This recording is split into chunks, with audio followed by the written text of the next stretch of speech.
அதிமுகவிற்கு வாக்களித்தால் டெல்லியிலிருந்து பாஜக தான் தமிழ்நாட்டை ஆளும் என்பதை மத்திய உள்துறை அமைச்சர் அமித்ஷா உறுதி செய்துவிட்டதாக முதலமைச்சர் மு.க.ஸ்டாலின் தெரிவித்துள்ளார். திண்டுக்கல் மாவட்டம் வேலுநாச்சியார்புரத்தில் 212 புதிய பணிகளுக்கு அடிக்கல் நாட்டிய முதலமைச்சர் மு.க.ஸ்டாலின் 111 முடிவுற்ற பணிகளை தொடங்கி வைத்தார். தொடர்ந்து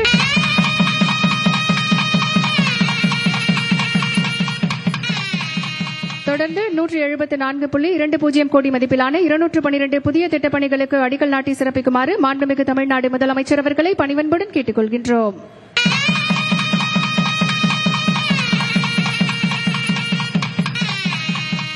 முடிவுற்ற திட்டப்பணிகளை தொடங்கி வைத்து புதிய திட்டப்பணிகளுக்கு அடிக்கல் நாட்டி சிறப்பித்து மாண்புமிகு தமிழ்நாடு முதலமைச்சர் அவர்களுக்கு மனமார்ந்த நன்றிகளை தெரிவித்துக் கொள்கின்றோம்.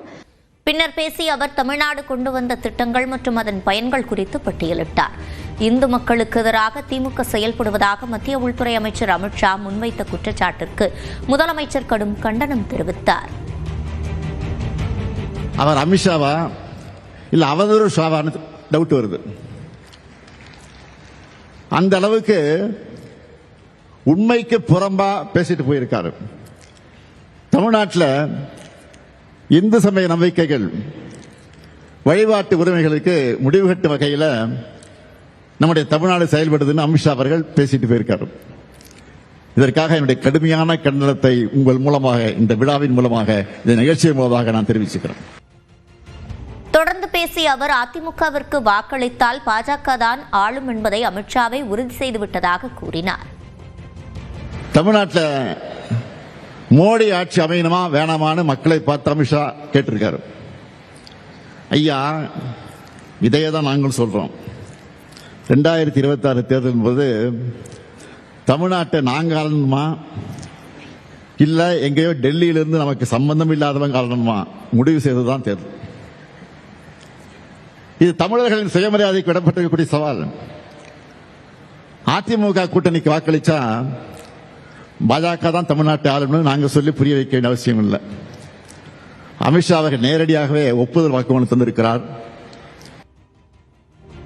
தமிழ்நாட்டில் கலவரம் செய்ய நினைப்பவர்களின் எண்ணம் பலிக்கவிட மாட்டேன் என்றும் முதலமைச்சர் குறிப்பிட்டார். மோடி தலைமையின் கீழ் தமிழ்நாட்டில் தேசிய ஜனநாயக கூட்டணி ஆட்சி அமையும் என அமித்ஷா கூறிய நிலையில் அதிமுகவிற்கு வாக்களித்தால் டெல்லியிலிருந்து பாஜக தான் ஆளும் என்பதை அமித்ஷாவே உறுதி செய்துவிட்டதாக முதலமைச்சர் பதிலடி கொடுத்துள்ளார். एनडीए सरकार बनानी है या नहीं बनानी है? मोदी जी के नेतृत्व में तमिलनाडु में हमारी सरकार बनानी है या नहीं बनानी है? ஐயா, இதையே தான் நாங்கள் சொல்றோம். 2026 தேர்தலின் போது தமிழ்நாட்டை நாங்கள் ஆளணுமா இல்ல எங்கேயோ டெல்லியிலிருந்து நமக்கு சம்பந்தம் இல்லாதவங்க ஆளணுமா முடிவு செய்ததுதான் தேர்தல். இது தமிழர்களின் சுயமரியாதைக்கு விடப்பட்டிருக்கக்கூடிய சவால். அதிமுக கூட்டணிக்கு வாக்களிச்சா பாஜக தான் தமிழ்நாட்டை ஆளுநர் நாங்க சொல்லி புரிய வைக்க வேண்டிய அவசியம் இல்லை. அமித்ஷா அவர்கள் நேரடியாகவே ஒப்புதல் வாக்குமூலம் தந்திருக்கிறார். அதிமுக தலைமையிலான தேசிய ஜனநாயக கூட்டணியில் பாமக இணைந்த நிலையில் தொகுதி பங்கீடு முடிவு செய்யப்பட்டதாக எடப்பாடி பழனிசாமி தெரிவித்துள்ளார். தமிழ்நாட்டில் சட்டமன்ற தேர்தல் நெருங்கும் நிலையில் அரசியல் கட்சிகளிடையே கூட்டணி பேச்சுவார்த்தை தீவிரமாக நடைபெற்று வருகிறது. குறிப்பாக அதிமுக பாஜக கூட்டணியில் மேலும் சில கட்சிகளை இணைக்க முயற்சி மேற்கொள்ளப்பட்டு வருகிறது. இந்நிலையில் அதிமுக பொதுச் செயலாளர் எடப்பாடி பழனிசாமியை சென்னை பசுமை வழிச்சாலையில் உள்ள அவரது இல்லத்தில் பாமக தலைவர் அன்புமணி நேரில் சந்தித்து ஆலோசனை மேற்கொண்டார். பின்னர் இருவரும் கூட்டாக செய்தியாளர்களை சந்தித்தனர். முதலில் பேசிய இபிஎஸ் அதிமுக கூட்டணியில் பாமக இணைந்து விட்டதாக அதிகாரப்பூர்வமாக அறிவித்தார். அனைத்து இந்திய அண்ணா திராவிட முன்னேற்ற கழகம், பாரதிய ஜனதா கட்சி, பாட்டாளி மக்கள் கட்சி எங்கள் கூட்டணியில் இப்பொழுது இடம்பெற்றிருக்கின்றன. மேலும் சில கட்சிகள் விரைவில் எங்கள் கூட்டணியில் சேருவார்கள். இந்த தொகுதியினுடைய எண்ணிக்கை நாங்கள் முடிவு செய்துவிட்டோம். மற்றதெல்லாம் பின்பு அறிவிப்போம். பின்னர் பேசிய பாமக தலைவர் அன்புமணி திமுக அரசை அகற்றவே அதிமுகவுடன் கூட்டணி அமைக்கப்பட்டதாக கூறினார். திமுக மீது மிகுந்த கோபத்தில் மக்கள் இருக்கின்றார்கள். கோபம் கூட சொல்லணும்னா ஆத்திரத்தில் இருக்கிறாங்க. தேர்தல் எப்போ வரும்னு காத்துட்டு இருக்கிறாங்க. உறுதியாக எங்கள் கூட்டணி மிகப்பெரிய வெற்றி பெற்று அதிமுக ஆட்சி அமைக்கும், தமிழ்நாட்டில் ஆட்சி அமைக்கும். பாமகவில் ராமதாஸ் மற்றும் அன்புமணி இடையே சிக்கல் நீடித்து வரும் நிலையில் ராமதாஸ் தொடர்பான கேள்விக்கு அன்புமணி மற்றும் எடப்பாடி பழனிசாமி பதிலளிக்க மறுத்துவிட்டனர். சார், ராமதாஸ் அவர்களோட அனைவருக்கும் நன்றி, வாய்ப்பு இருக்கா? அல்லது சார் அவரோட தான் கூட்டணி நடத்த சொல்லியிருந்தாங்க சார். மாம்பழம் பாமக தொடர்பாக தன்னிடம்தான் கூட்டணி பேச்சுவார்த்தை நடத்த வேண்டும் என்று ராமதாஸ் ஏற்கனவே அறிவித்திருந்தார். இந்நிலையில் ராமதாஸ் தரப்பினரை கூட்டணியில் சேர்க்கக்கூடாது என்று அன்புமணி நிபந்தனை விதித்ததாகவும் அதனை இபிஎஸ் ஏற்றுக்கொண்டதாகவும் கூறப்படுகிறது. ராமதாஸின் ஆசிர்வாதத்துடன் அதிமுகவுடனான கூட்டணி வெற்றி கூட்டணியாக அமையும் என்று பாமக மாநில பொருளாளர் திலகமாமா தெரிவித்துள்ளார். ஐயாவோட ஆசீர்வாதத்தோட இந்த கூட்டணி வெற்றி கூட்டணி அமையும். ஐயாவோட ஆசீர்வாதத்தோட இந்த கூட்டணி வெற்றி கூட்டணி அமையும். அன்புமணியிடம் அதிமுக பேசியது தவறு என பாமக நிறுவனர் ராமதாஸ் நியூஸ் 18 தமிழ்நாட்டிற்கு தொலைபேசி மூலம் பேட்டியளித்துள்ளார்.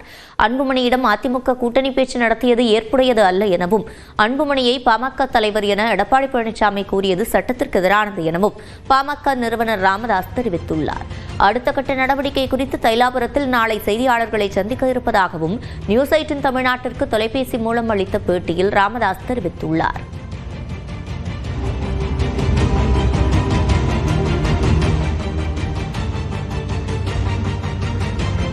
இதனிடையே சட்டப்பேரவை தேர்தலில் போட்டியிட விரும்புவோருக்கு வரும் 9ஆம் தேதி முதல் தைலாபுரம் தோட்டத்தில் விருப்பமனு வழங்கப்படும் என பாமக நிறுவனர் ராமதாஸ் அறிவித்துள்ளார். அதிமுக கூட்டணியில் இணைந்துள்ள அன்புமணி தரப்பிலான பாமகவுக்கு 18 சட்டமன்ற தொகுதிகளை ஒதுக்க முடிவு செய்யப்பட்டுள்ளதாக தகவல் வெளியாகியுள்ளது. கடந்த தேர்தலில் போட்டியிட்ட 23 தொகுதிகளை விட கூடுதல் இடங்களை பாமக கேட்டதாக கூறப்படும் நிலையில் 18 தொகுதிகளை வழங்க அதிமுக முன்வந்துள்ளதாக சொல்லப்படுகிறது. இதுபோக ஒரு மாநிலங்களவை இடத்தையும் அன்புமணி தரப்பிலான பாமகவுக்கு அதிமுக ஒதுக்க இருப்பதாக பேசப்படுகிறது. ஏப்ரல் மாதம் நடைபெறும் மாநிலங்களவை தேர்தலில் ஒரு இடத்தை ஒதுக்கித் தருவதாக அதிமுக உறுதியளித்துள்ளதாக தகவல் தெரிவிக்கிறது. அதிமுக கூட்டணியில் பாமகவிற்கு 18 சட்டமன்ற தொகுதிகள் மற்றும் ஒரு மாநிலங்களவை சீட்டு ஒதுக்கப்பட உள்ளதாக தகவல் வெளியாகி இருக்கும் நிலையில் பாமகவிற்கு வழங்கும் அதே எண்ணிக்கையிலான சீட்டை தங்களுக்கும் வழங்க வேண்டும் என்று அதிமுகவிற்கு தேமுதிக நிபந்தனை விதித்திருப்பதாக தகவல் வெளியாகியிருக்கிறது. இந்த நிபந்தனையை அதிமுக ஏற்க மறுத்ததாகவும் இதனால் தேமுதிகவுடனான பேச்சுவார்த்தையில் இழுபறி நீடிப்பதாகவும் தகவல்கள் தெரிவிக்கின்றன. பாமகவுடன் கூட்டணி உறுதிப்படுத்தப்பட்ட நிலையில் அதிமுக பொதுச் செயலாளர் எடப்பாடி பழனிசாமி டெல்லி புறப்பட்டுச் சென்றார். திமுக அமைச்சர்களின் ஊழல் குற்றச்சாட்டுகள் அடங்கிய ஆவணங்களை ஆளுநரிடம் வழங்கிய நிலையில் டெல்லியில் உள்துறை அமைச்சர் அமித்ஷாவிடம் அதனை இபிஎஸ் வழங்க உள்ளதாக தகவல் வெளியாகியுள்ளது. மேலும் தேசிய ஜனநாயக கூட்டணியில் மேலும் சில கட்சிகளை இணைப்பது குறித்து ஆலோசிக்க இருப்பதாக சொல்லப்படுகிறது. இந்த பயணத்தில் இபிஎஸ் தமிழக பாஜக தேர்தல் பொறுப்பாளர் பியூஷ் கோயல் இடையே சந்திப்பு நடைபெற இருப்பதாகவும் கூறப்படுகிறது.